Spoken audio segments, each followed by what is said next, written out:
Morning, tayo ay tinda ng ating mga bote dun sa machine. Ihulog natin.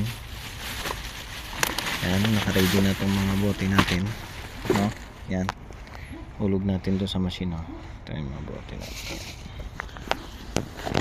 Ito, ha? Wait lang.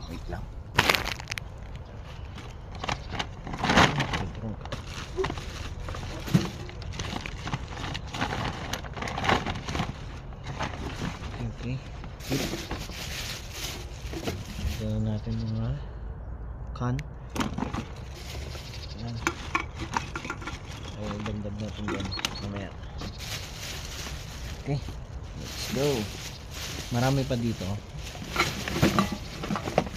Ayan, bote.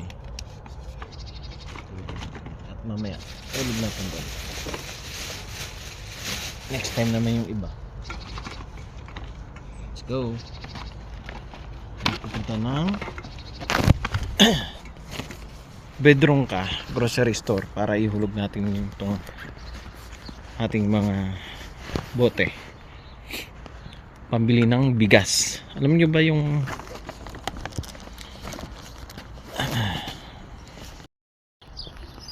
oh, napakalamig na naman, kaibigan. Alam niyo ba, kaibigan, itong bote na to or can, yung 8 pirasong can or bote, makakabili ka na ng 1 kilong bigas dito. O, di ba? Saan ka pa? Makaipon ka na ng 8 piraso, makabili ka na ng bigas na 1 kilo. Sa Pilipinas, hindi mangyari yan na ganito lang, 8 pirasong ganito, ha, makabili ka na ng 1 kilong bigas na walang laman, mabibenta mo na. Isipin mo yung 8 na yon, pag sa pera natin, convert mo yon ng 4 times 15, 60 pesos, di ba? Kasi yung 8 na yon is 4 zloty na yon. Yung 4 zloty, convert times mo yun sa 15 pesos o 16. O, di ba? Napakalaki. Kaya iniipon ko yung mga bote dito o can sa basura namin doon sa likod ng bahay. Kasi yung mga kasama ko, tinatapon lang nila. Ako, iniipon ko.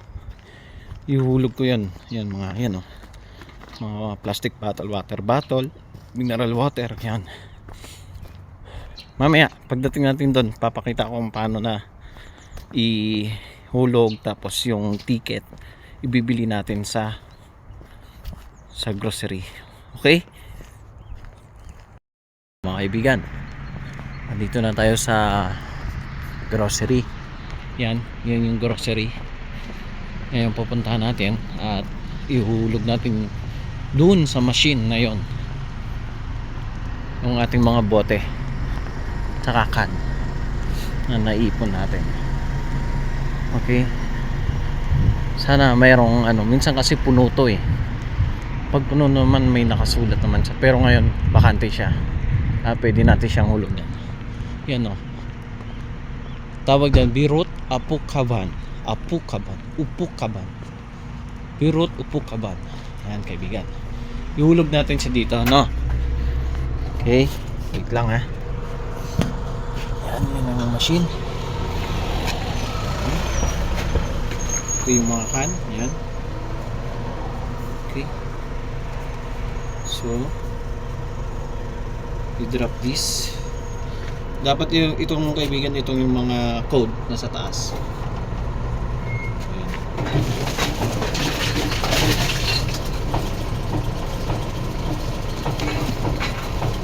Ito ang mga bote na to. Ayan, maliliit. Tapos ito malalaki.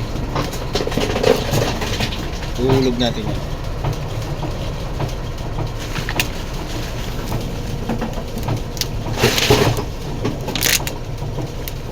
Okay.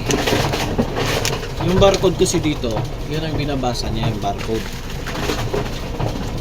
Yan. Dapat yung barcode nakataas. Kasi ini-scan nyo to. Yung iba ito lang.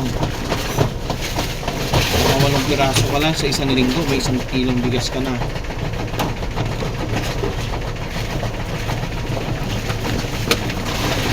Ito dinala lahat.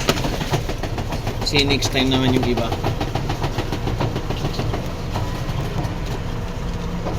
Okay.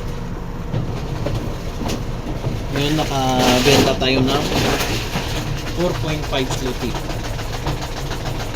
Okay, tapos kaibigan, yan, pindot nyo tong kulay green, and then lalabas na yung ticket.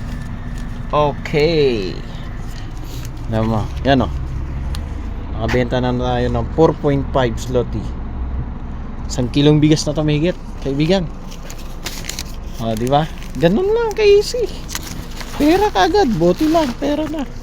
Kaya mamaya o bukas na naman pala, bibenta na naman tayo uli kasi mayroon pa tayong mga bote doon.